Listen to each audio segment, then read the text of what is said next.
It serves always to distract the public councils and enfeeble the public administration. It agitates the community with ill-founded jealousies and false alarms, kindles the animosity of one part against another, foments occasionally riot and insurrection. George Washington, September 17th, 1796. Welcome to Civics and Coffee. My name is Alicia, and I am a self-professed history nerd. Each week, I'm going to chat about a topic on U.S. history and give you both the highlights and occasionally break down some of the complexities in history and share stories you may not remember learning in high school, all in the time it takes to enjoy a cup of coffee.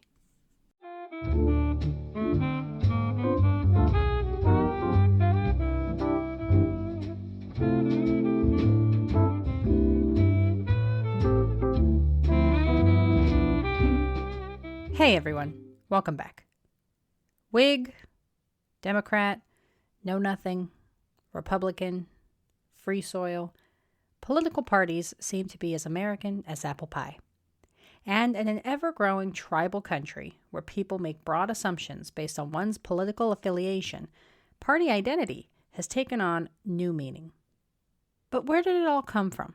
Did we always have political parties? Did the Founding Fathers see this coming?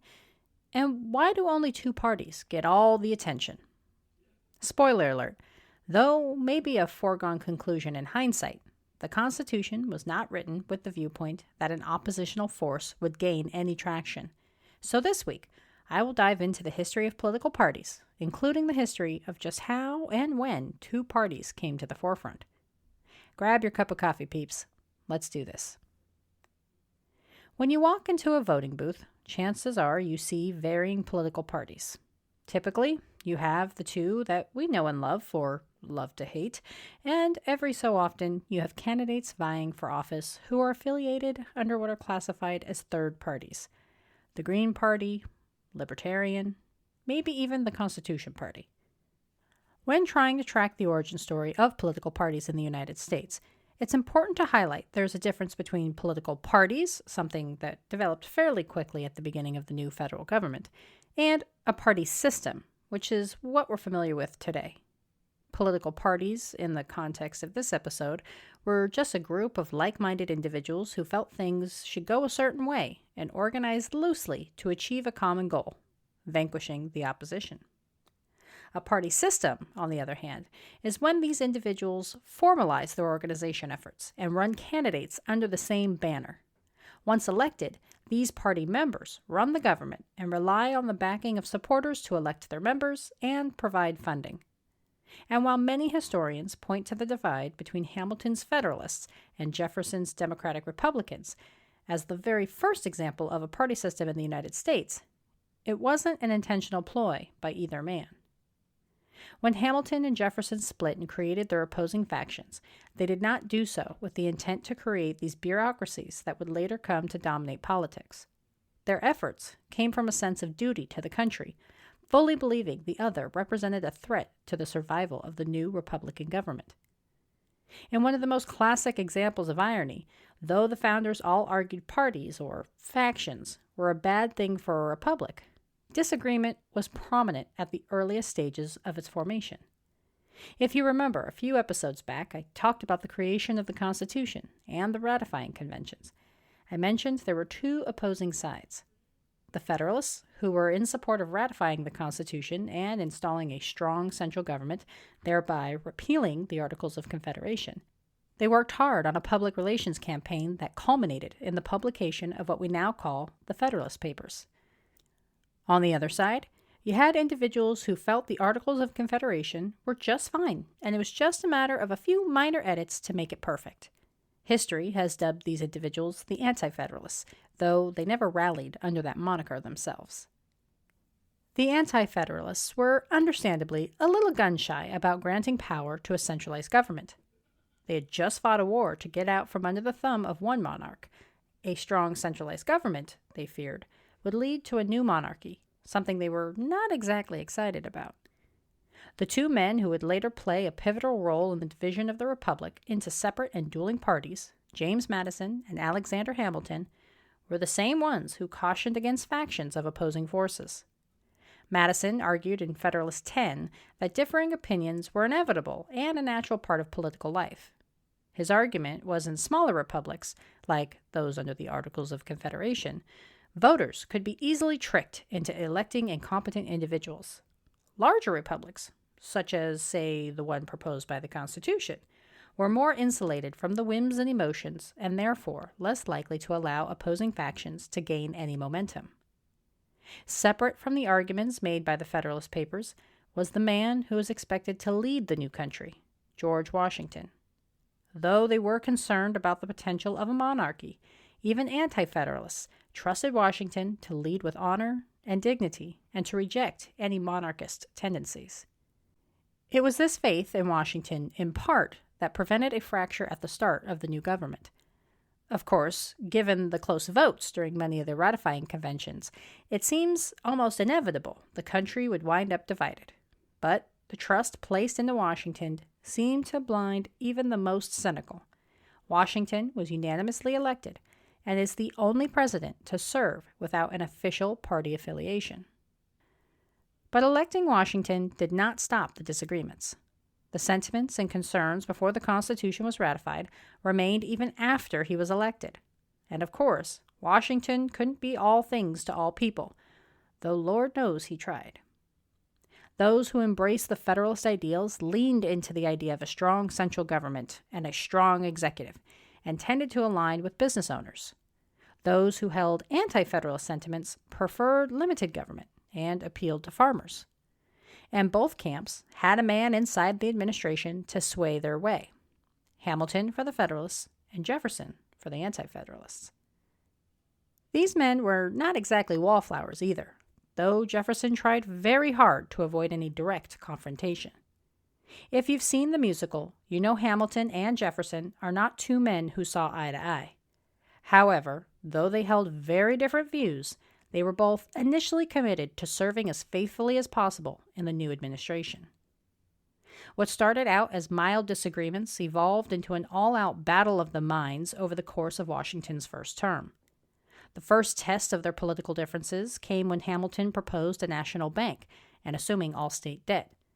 Jefferson, who preferred the idea of small government, was adamantly opposed to this idea and argued heavily against its creation, stating the Constitution did not allow it. Washington disagreed, and Hamilton got his way. The second disagreement, and perhaps more personal for Jefferson, came in the form of international diplomacy and whether the United States should get involved in the war between France and Great Britain. Jefferson, a well-known Francophile, argued heavily for U.S. support of the French. It was the French, Jefferson reminded everyone, who helped the United States break their British shackles and gain their independence to begin with. The United States promised to be an ally. It was time to make good on their commitment.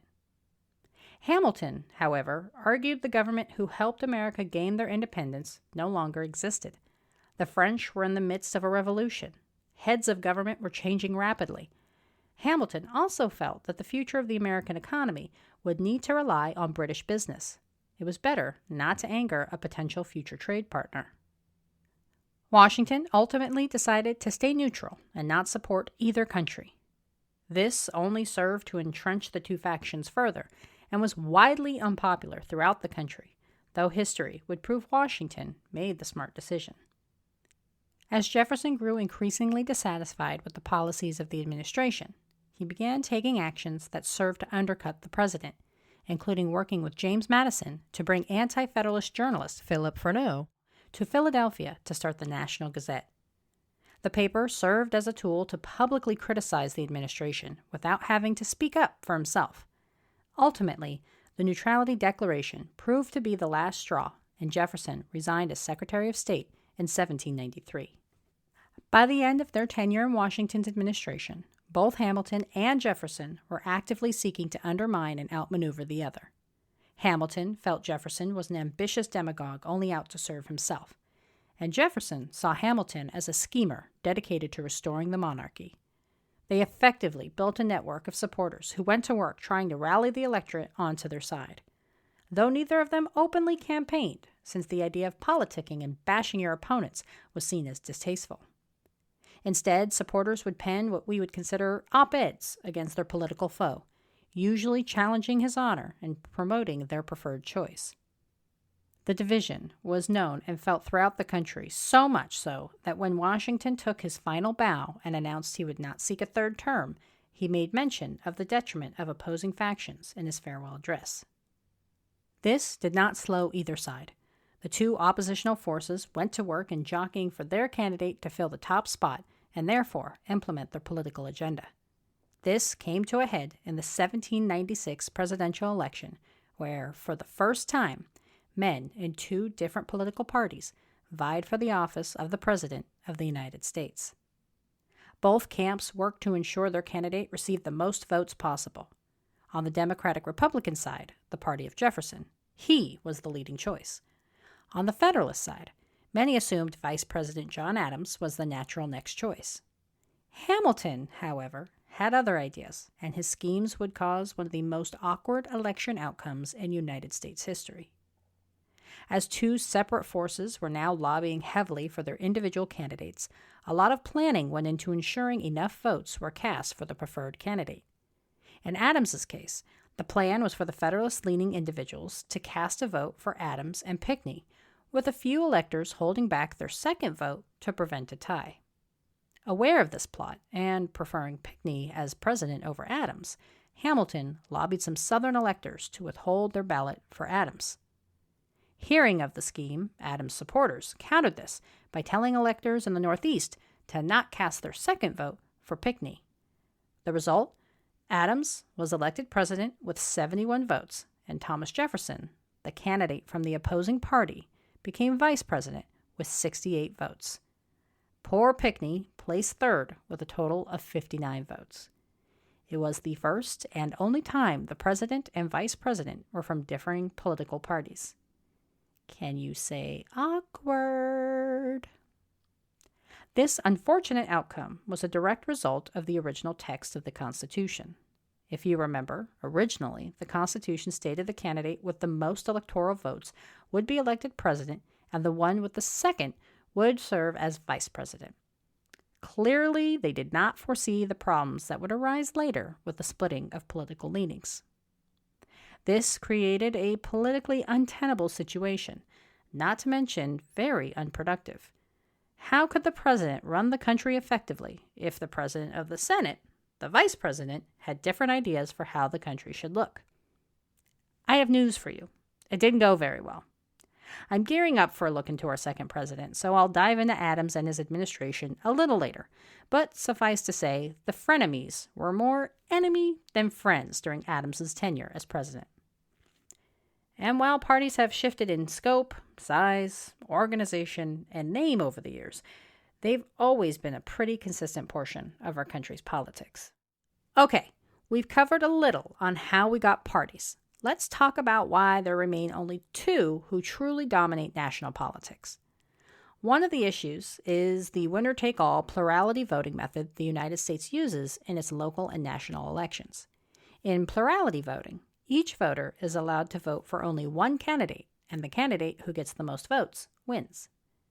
When voting for a candidate for the House of Representatives, for example, each state is broken up into districts, and candidates vie to represent said district.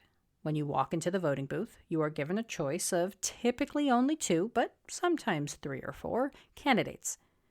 The one who gets the most votes is considered the winner. But of course, who decides the districts? Elected officials. This is problematic since the individuals who are hoping to keep their jobs are the ones deciding in what market they're competing in, and often draw the district in their favor. This gets a lot of national attention and is commonly referred to as gerrymandering. Representatives picking their constituents instead of constituents picking the representatives. The other prevailing issue is ballot access laws. Since the Constitution decentralized voting, kicking it to the individual states to decide how they wanted to conduct elections, each state had to come up with their own rules and qualifiers to run for office. Ballot access laws outline how many signatures a potential candidate needs to get their name on the ballot, and of course, these laws are typically written by one of the 2 major parties in the United States, and, as you can imagine, they didn't exactly make it easier for a third-party outsider to challenge their post. At the end of the day, the creation of the two-party system was not something the founders likely foresaw and did not believe could happen. In their minds, the country was established on Republican principles, meaning a government by and for the people. In their mind, if parties were allowed to exist, it would only lead to a negative outcome for the country. I will let you decide if you think they're right. As always, if you've been enjoying the show, please consider a rate and review on Apple Podcasts or Podchaser. And of course, you can always get show notes and say hi or request an episode topic on the website at www.civicsandcoffee.com. Thanks for tuning in, and I hope you enjoyed this episode of Civics and Coffee. If you want to hear more small snippets from American history, be sure to subscribe wherever you get your podcasts. Thanks for joining me, and I look forward to our next cup of coffee together.